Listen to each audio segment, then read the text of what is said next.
Saudações e bem-vindo a mais uma edição da retrospectiva semanal. Hoje vamos passar em revista os acontecimentos que marcaram a semana com o nosso analista residente, Fernando Gonçalves, sendo que o destaque vai, sem dúvidas, Fernando Gonçalves, para a apresentação do primeiro informe do chefe do Estado em sede do Parlamento moçambicano. O informe acontece quando Daniel Chapo ainda não completou sequer um ano no mandato. Por outro lado, ele pegou num país em condições que descreveu extremamente difíceis. Boa tarde, estimados telespectadores. Boa tarde, boa noite, boa aventura. Sim, este informe do Presidente da República era esperado com muito entusiasmo, primeiro por ser o primeiro desde que ele assumiu as funções de Presidente da República e mesmo que fosse só para ver como é que ele se comunica com a Assembleia da República, havia curiosidade de acompanhar o informe. E ele próprio mencionou no informe que está a fazer uma informação anual, que é um requisito da Constituição da República, mas que de facto estava a falar de 8 meses de trabalho efetivo, dos quais 3 meses foram desperdiçados com a situação que prevalecia na altura em que ele assumiu a presidência. As manifestações, o clima de violência, os desacordos que havia na sociedade, etc. E pode-se dizer até que, mérito próprio, ele conseguiu estabilizar essa situação. Não é algo desprezível o que aconteceu e hoje, com o diálogo que está a acontecer no país, podemos dizer que ele conseguiu estabilizar o país e colocar o país na rota daquilo que deve ser um país normal, onde as pessoas discutem, conversam, não têm que necessariamente estarem todas de acordo, mas as diferenças que as pessoas tiverem devem ser negociadas e encontradas saídas para essas diferenças. Portanto, foi um informe, na minha perspectiva, rico em informação, etc. Agora, o Presidente também falou do país que ele encontrou. E não preciso de repetir a descrição que ele faz do país, mas os eventos entre outubro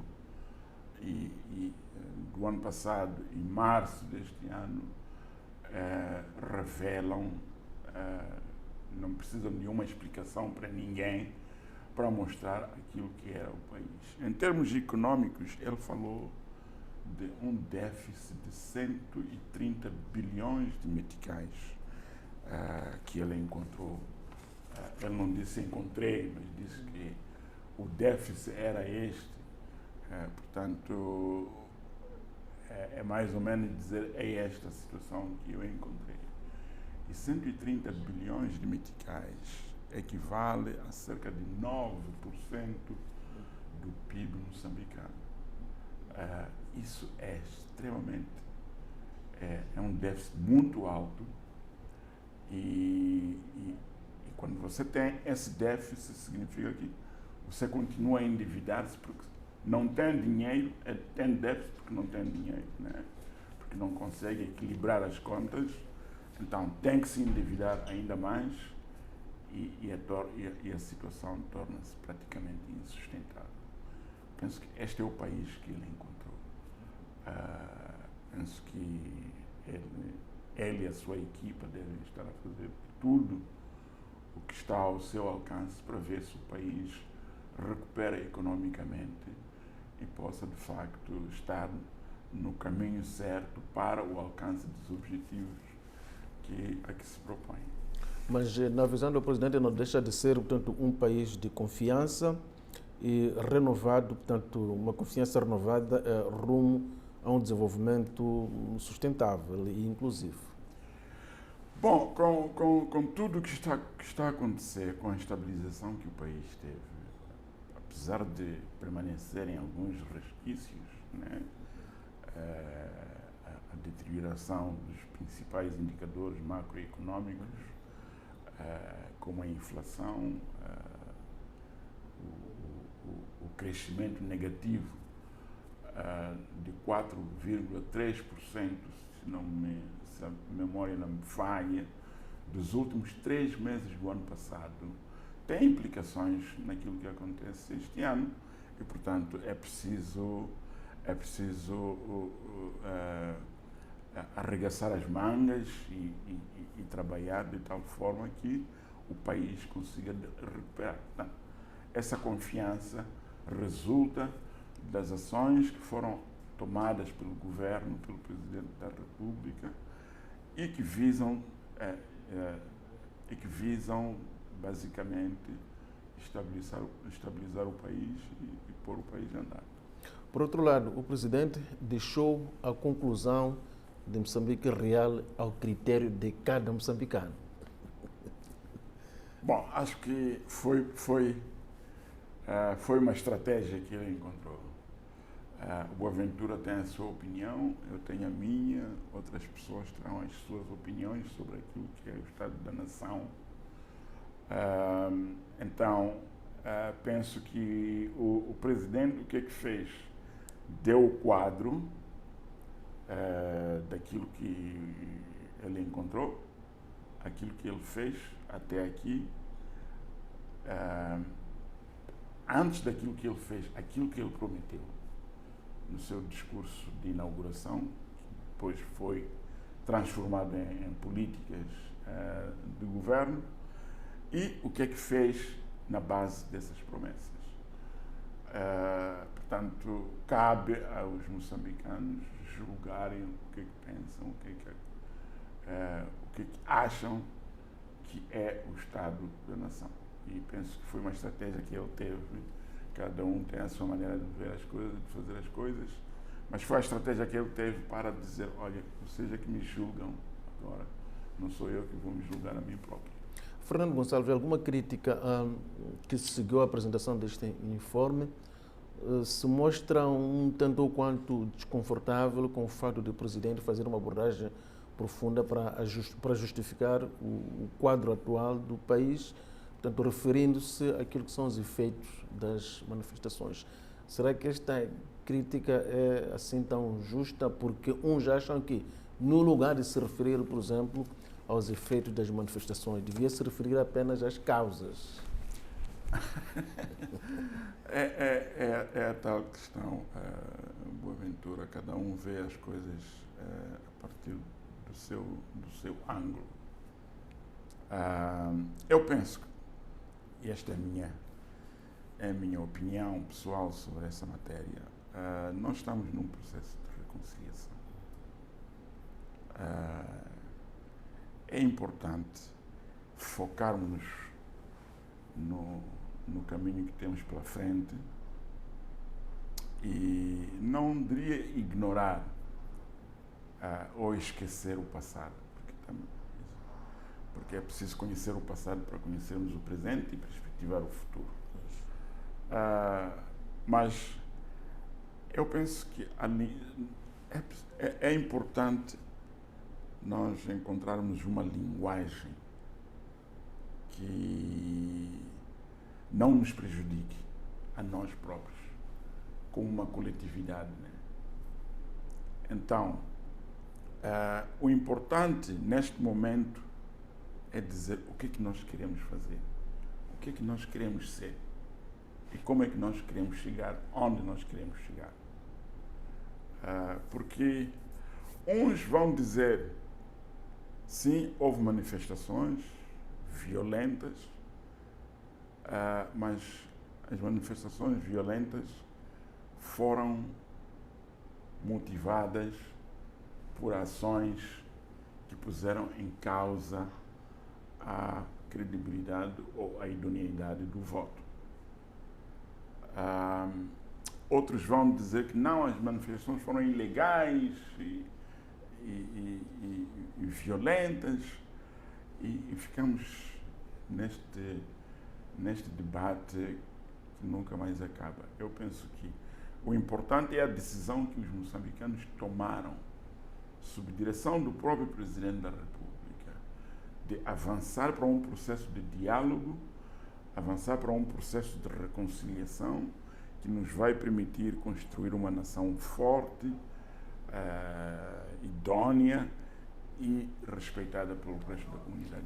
Mas haveria como ter um informe de qualquer estadista que estivesse a dirigir o país neste momento, que passe por cima do fenômeno das manifestações? Eu não estou a dizer que deve-se passar por cima do fenômeno das manifestações. As manifestações são um facto, elas existiram. E nós próprios, como cidadãos deste país, decidimos que aquela não é a forma como devemos viver. Há uma outra forma melhor de vivermos. E concordamos, como sociedade, que devemos sentar, limar as nossas diferenças e encontrar a fórmula mais correta de avançar para frente. Então, o que é que ganhamos em caracterizar as manifestações? Porque quando você caracteriza as manifestações, está a culpabilizar alguém. E aquele a quem você está a culpabilizar vai devolver a culpa para si. E vamos ficar neste jogo de ping-pong que nunca mais acaba. O importante é que nós decidimos. As manifestações, toda a gente reconhece que houve manifestações. E até há opiniões divergentes sobre quem é que fez o quê durante as manifestações. Então, eu penso que não é esquecer, não é ignorar, mas penso que o mais importante é nós concentrarmos naquilo que nos une e deixarmos aquilo que nos divide de lado. Samora Machel, muitos comícios não perdia a canção Não Vamos Esquecer o Tempo que Passou. Fernando Gonçalves, uma das notas de destaque apresentadas pelo chefe do Estado no seu primeiro informe na sede da Assembleia da República tem a ver com o facto de, segundo o chefe do Estado, Moçambique ter conseguido recuperar a confiança dos mercados e também dos investidores, fruto de toda uma jornada diplomática que seguiu a estabilização do país. Pois, isso também é fruto do trabalho abnegado que o Presidente da República tem estado a fazer. Mais uma vez, entramos no campo das opiniões. Uns pensam que o Presidente está a viajar muito, não é? E é verdade que está a viajar. Mas precisava ou não? Agora, essa é que é a questão. E eu penso que as coisas que estão a acontecer não estão a acontecer por acaso. Recentemente, o Presidente da República esteve em Angola, acho que foi um dia ou 2 dias, na cimeira da União Africana e da União Europeia. Uma cimeira que traz uma abordagem transformacional sobre as relações entre a União Europeia e a África, que aborda quase as mesmas questões económicas que o próprio governo de Moçambique aborda. A questão da industrialização, a questão da beneficiação dos recursos naturais, acrescentando valor e ter uma cadeia de valor e depois criar novos empregos, etc. A União Europeia é um dos maiores parceiros de Moçambique, económicos, políticos e, neste caso, até na área da defesa e segurança. Quem é o presidente de Moçambique que diria que deixaria passar de lado uma cimeira entre a África e a União Europeia? Portanto, o presidente esteve lá. depois saiu. Mas antes podemos falar do Ruanda, foi assinar um acordo, que é um acordo importante, que era a condição para as petrolíferas manterem-se em Moçambique. Depois de Luanda foi para Portugal, foram assinados 20 acordos. Na semana passada falamos sobre esses 20 acordos e questionamos se todos eles tinham sido minuciosamente trabalhados para serem bons acordos, mas foram assinados acordos. Portugal vai disponibilizar a empresas europeias 500 milhões, europeias não, portuguesas, que atuam em Moçambique, 500 milhões de euros para virem investir em Moçambique. É de esperar que esse investimento crie alguma riqueza em Moçambique, crie alguns empregos em Moçambique e não preciso de elaborar muito sobre as vantagens que isso traz. E depois de Portugal passou pela Itália. A Itália é o maior investidor em Moçambique neste momento, com os projetos de gás natural da Coral Sul e do Coral Norte.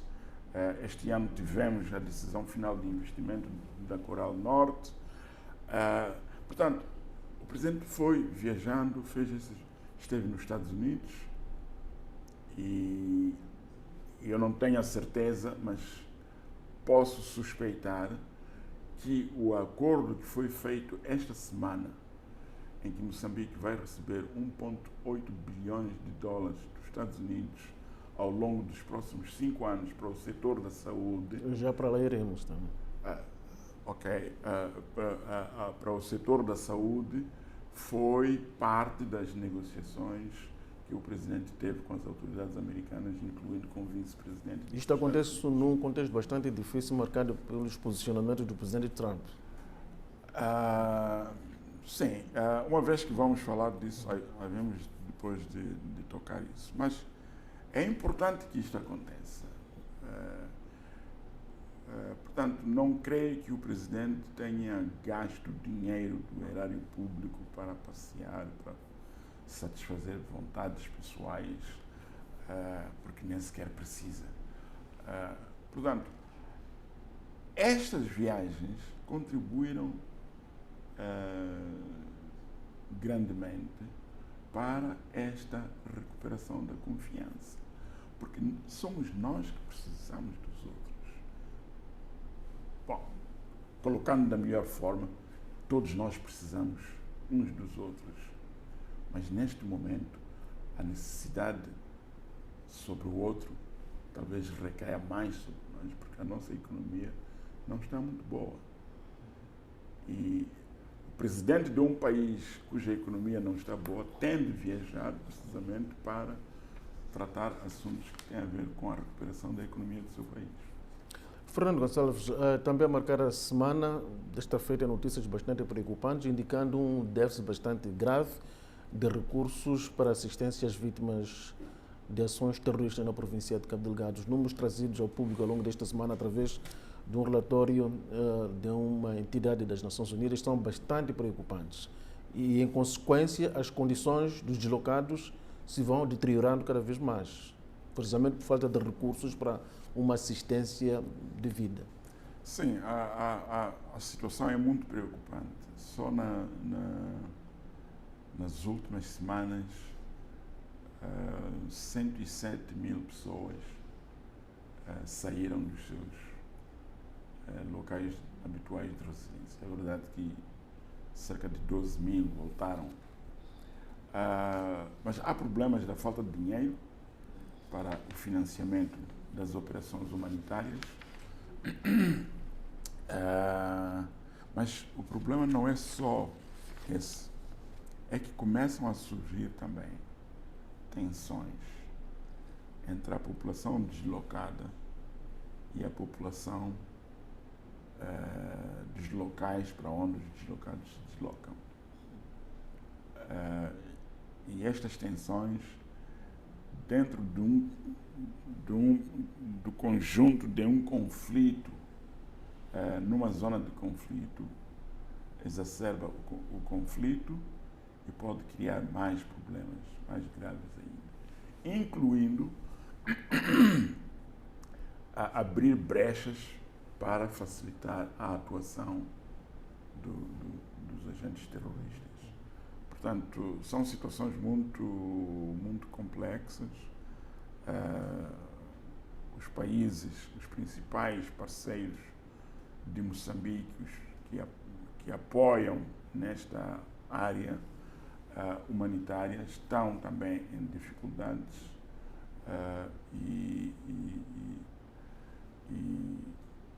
sim, há dificuldades económicas muito sérias.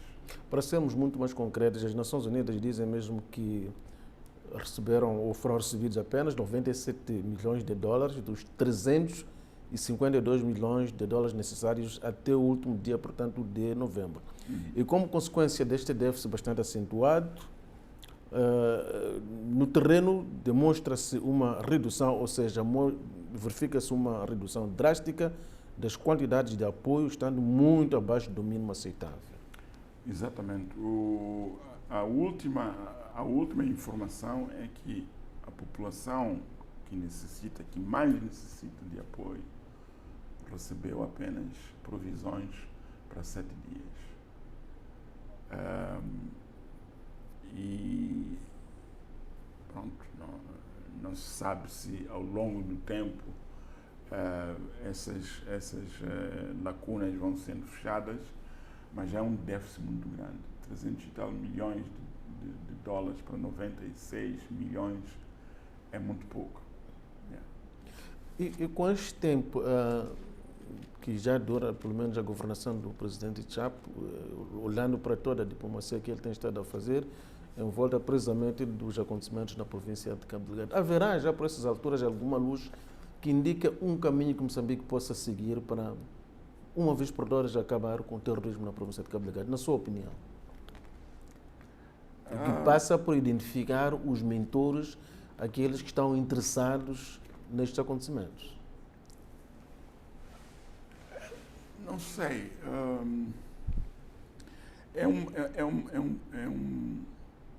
A questão do terrorismo em Cabo Delgado é bastante complexa, no sentido de que quem são as forças internas que propiciam o terrorismo em Cabo Delgado? Porque não podem ser apenas atores externos. Os atores externos dão a logística, financiam as operações, mas há forças internas que estão envolvidas. Quem são? E o que é que realmente pretendem? Olhando para aquilo que está a acontecer, a guerra começa em Mocimboa da Praia, norte de Cabo Delgado, e hoje já está na província de Nampula. Ou seja, há uma tendência de a guerra vir descendo ao longo da costa. E usando-se a linguagem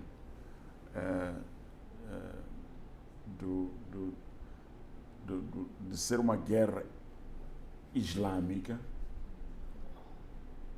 não é? Vai-se arregimentando populações ao longo da costa de Moçambique para se juntarem a esta causa.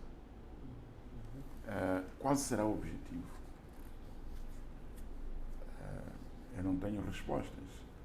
A última vez que o presidente se referiu a isto, dizia ele que uma das coisas que o governo está a fazer é tentar identificar os donos do problema, os atores principais, para eventualmente entabular negociações com eles. Não sei se o governo já conseguiu fazer isso, imagino que devia ser o trabalho do CIS, mas não sei se o governo já conseguiu identificar as pessoas que estão por detrás desta guerra, no sentido de tentar encontrar uma forma de sentar à mesa e discutir o que é que se pode fazer para acabar com a guerra. Essa é na vertente de ser uma guerra com objetivos políticos claros. Se for uma guerra de puro terrorismo,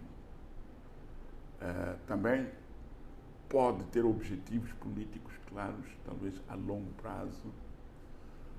Como sabe, não é apenas em Moçambique, temos a mesma situação em Burkina Faso, no Mali, na Nigéria, e, portanto, pode ser um movimento internacional de islamização da parte sul do continente africano, ninguém sabe. Isso já é um pouco mais complexo. Sim, senhor. Agora sim, a cooperação entre Moçambique e os Estados Unidos da América, sobretudo na área da saúde, que quase que vai mudar de figurino. O que se sabe é que, portanto, os dois países estão a reajustar o seu modelo de financiamento ao setor da saúde, com um desembolso previsto de cerca de 1,8 mil milhões de dólares para serem utilizados durante um período de cerca de 5 anos. E a grande inovação aqui é que a disponibilização do montante vai ser através de um mecanismo de subvenção do governo para o governo e não por via de organizações não governamentais, como acontecia antes. Anteriormente. Bom, um contexto para esta questão. No dia 5, os Estados Unidos anunciaram a sua nova política de segurança,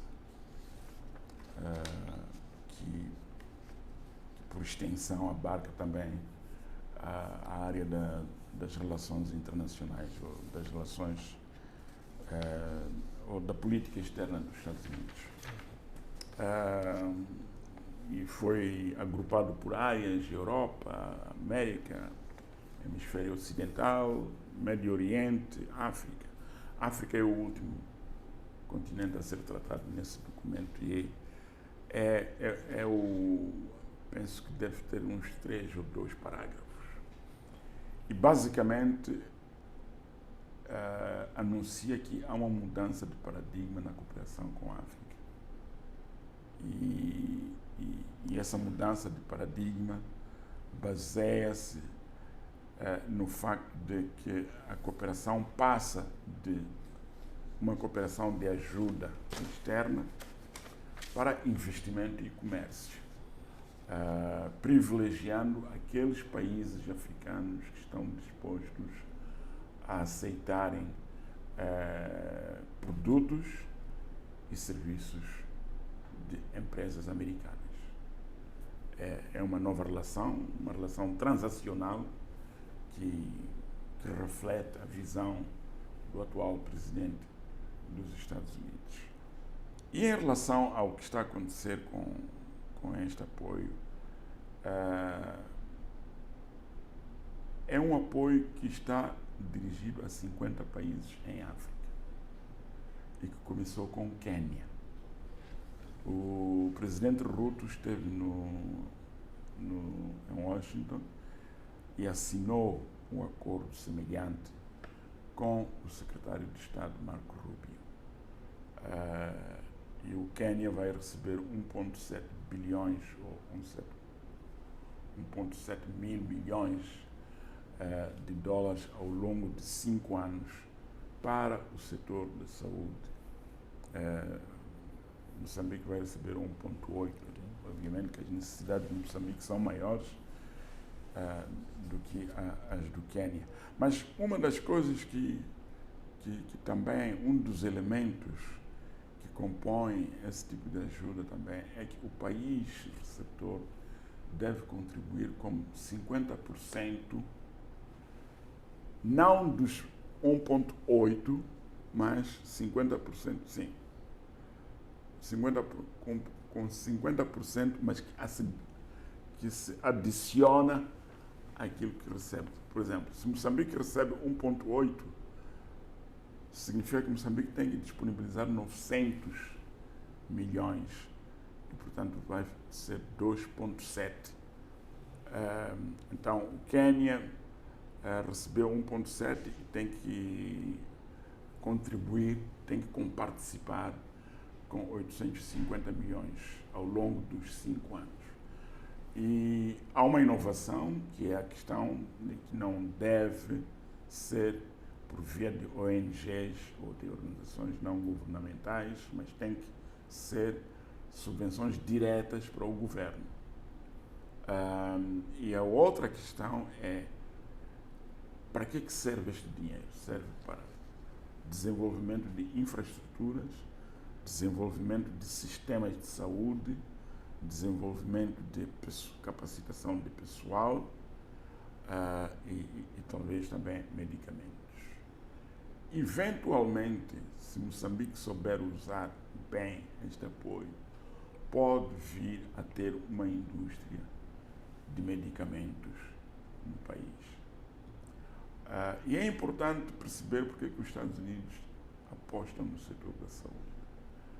Porque é um mecanismo de autodefesa para os próprios Estados Unidos.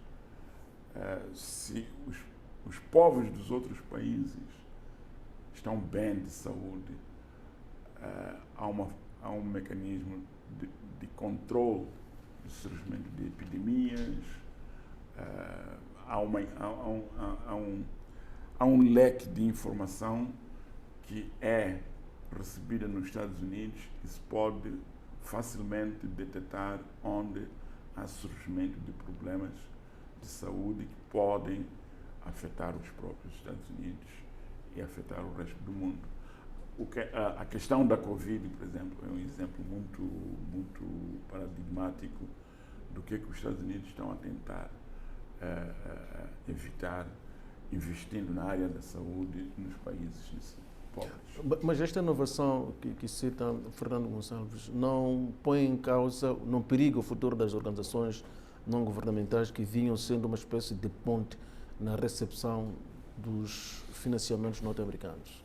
Embora se fale numa perspectiva de 35 mil empregos que se vão abrir com este financiamento.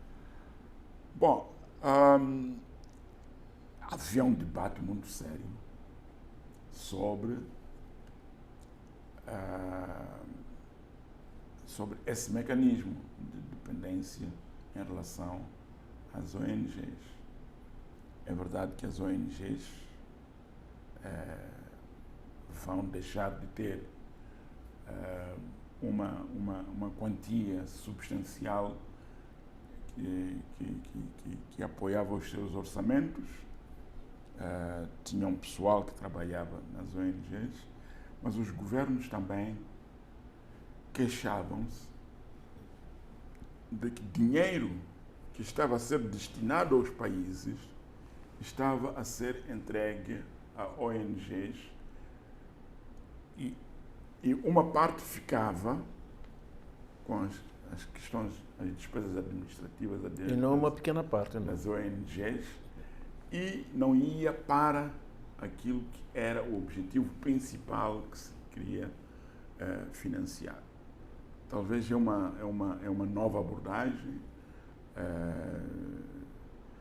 que pode dar resultados, mas não nos esqueçamos que antes havia o apoio direto aos governos, mas depois viu-se que havia problemas de eficiência e foi por isso que se seguiu para o paradigma das ONGs. Agora está-se a voltar para o ponto zero. Vamos ver se vai dar os resultados desejados. O que significa este nível de promessas norte-americanas numa altura em que o presidente norte-americano, o Sr. Donald Trump, entrou para a direção do país com políticas extremamente complicadas que quase que asfixiam o mundo inteiro? Alguma mudança, alguma viragem? Não, ou não é por isso? O presidente Trump tem uma visão transacional das relações. Okay. o nosso colega Carlton costuma dizer que não há almoços ou jantares grátis. Todos os diplomatas dizem isso. Yeah. E, portanto, e nunca houve, mas de uma forma mais contundente ele frisa isso agora, que vamos acabar com esta coisa de andar a distribuir dinheiro e sem nos beneficiarmos. Não é verdade que os Estados Unidos não beneficiavam porque, como potência mundial, há interesses geoestratégicos e ajuda faz parte desse elemento, perdão, a ajuda externa faz parte desse elemento de influência exterior, etc. Mas o presidente Trump diz, esses países que estamos a ajudar também têm recursos. Por que é que nós não vamos buscar os recursos que eles têm? Se nós olharmos para Moçambique, por exemplo, a maior parte dos recursos vão para um país. Os recursos naturais estão a ser explorados por um país. E outros países estão a dizer, nós. E há países que estão a explorar recursos e depois impõem um banimento na venda desses recursos para outros países. Então, esses recursos, esses minerais, são muito valiosos para a indústria da aviação, para a indústria espacial, para a indústria da inteligência artificial e isso tudo. Bom, os Estados Unidos, a empresa que está a explorar o grafite em Ancoab, é uma empresa americana e parece que há grafite também na província de Niassa. Provavelmente os Estados Unidos gostariam de ter acesso a esses recursos. E não só esses recursos, como outro tipo de recursos que ocorrem em Moçambique, como tem estado a defender o professor Carlton Cadeia. Sim, diamantes, as terras raras, que nós chamamos de areias pesadas, são minerais estratégicos. E muitas vezes não é, do ponto de vista de segurança, não é bom esses recursos irem só para um único país.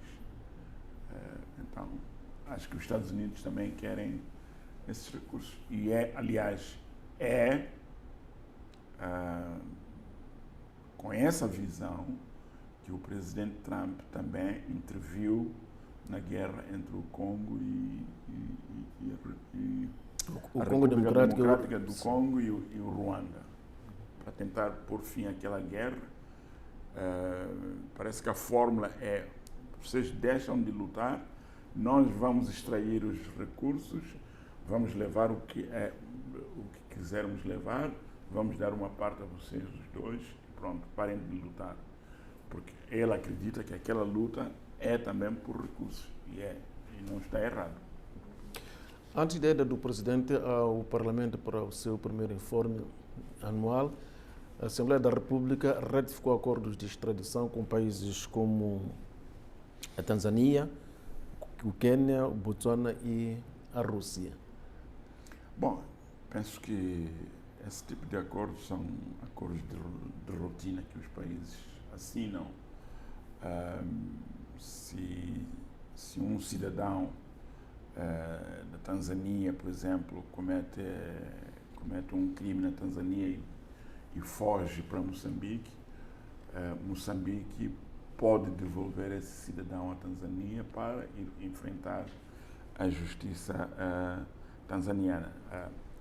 Os países não podem ser zonas de conforto para criminosos que cometem erros, que cometem crimes num país e depois se refugiam nesses países. Geralmente há certos requisitos que são exigidos.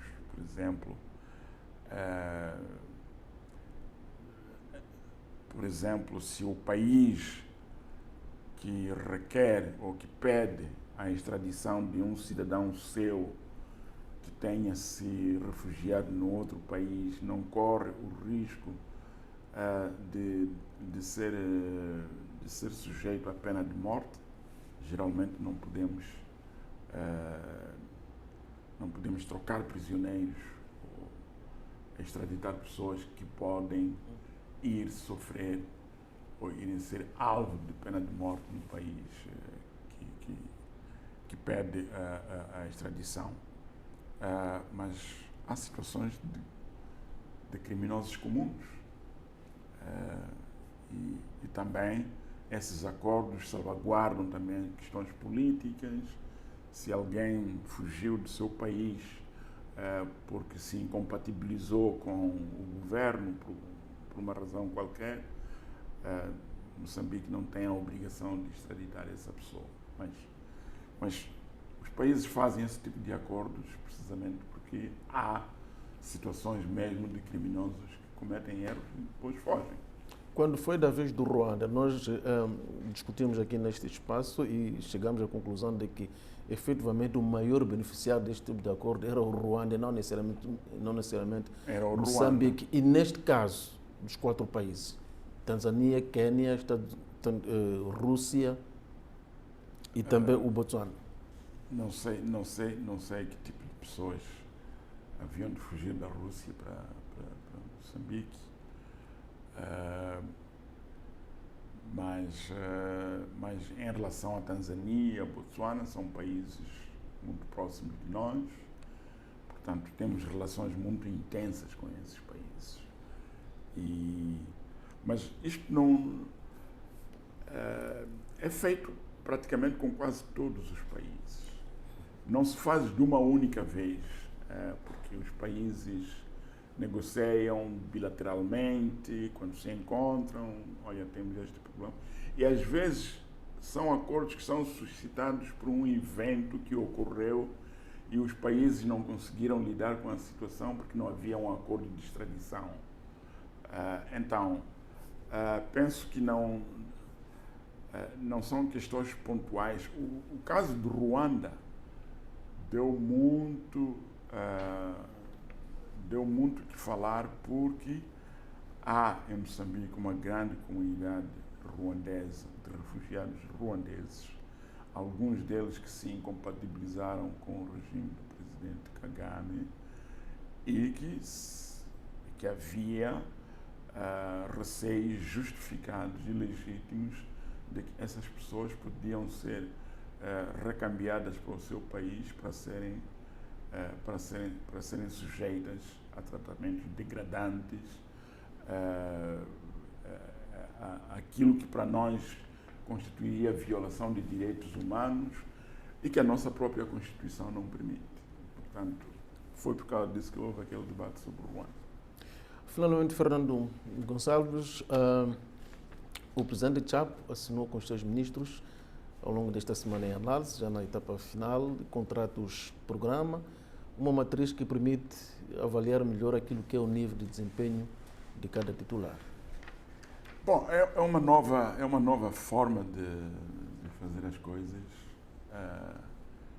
e vamos ver, como em tudo que se faz na vida pública, há questionamentos sobre se há alguma forma de avaliar um ministro. Alguns questionam se o ministro tem um programa ou tem projetos que deve implementar, mas que não implementa porque não tem dinheiro, porque o Estado não tem dinheiro para financiar. Se é possível, se será justo responsabilizar o ministro por isso. É um ponto de vista. Mas a coisa positiva que tem isto é que traz um novo entendimento sobre o que é governar. Durante muito tempo, a ideia que muitos tinham sobre a nomeação de pessoas para para cargos ministeriais era de que é uma recompensa por serviços prestados. Então, o presidente está a recompensar o fulano ou a fulana porque prestou este e aquele serviço. Na campanha foi... Agora, o presidente Chapo está a dizer que não. A nomeação é para trabalhar. E está aqui um contrato que você assina e se compromete a cumprir as cláusulas deste contrato. E se, dentro de um determinado período, não tiver atingido as metas que lhe são atribuídas ao abrigo deste contrato, eu tenho o direito, não só o direito, mas também a obrigação perante o povo moçambicano de mandar cessar o contrato. Vamos ver como é que vai dar. Fernando, quando voltarmos para aqui para a próxima edição da retrospectiva semanal, o mundo, e os moçambicanos em particular, já terão celebrado o Natal. Dou-lhe a oportunidade de endereçar uma mensagem, em particular aos moçambicanos, sobre o que deve ser o Natal, sobre o que deve ser o Dia da Família. É preciso lembrar que os moçambicanos ficaram privados desta celebração no ano passado por força das circunstâncias ditadas pelas manifestações violentas, ilegais e criminosas, como se diz. Sim, eu gostaria de desejar a todos os moçambicanos um Natal feliz, um Natal que muitas vezes nós também chamamos de Dia da Família, e é isso mesmo, é o dia em que as famílias se juntam e celebram. É uma forma de celebrar o trabalho que fizeram ao longo do ano, e eu não tenho outra coisa a fazer senão mesmo desejar que as pessoas tenham um Natal feliz e que aproveitem esta ocasião para refletir sobre as melhores formas de contribuir para o desenvolvimento do país e também, por que não, para a harmonia dentro das famílias e para que, de facto, Moçambique seja aquele país que é aprazível para todos nós nele vivermos, trabalharmos e construirmos as nossas vidas.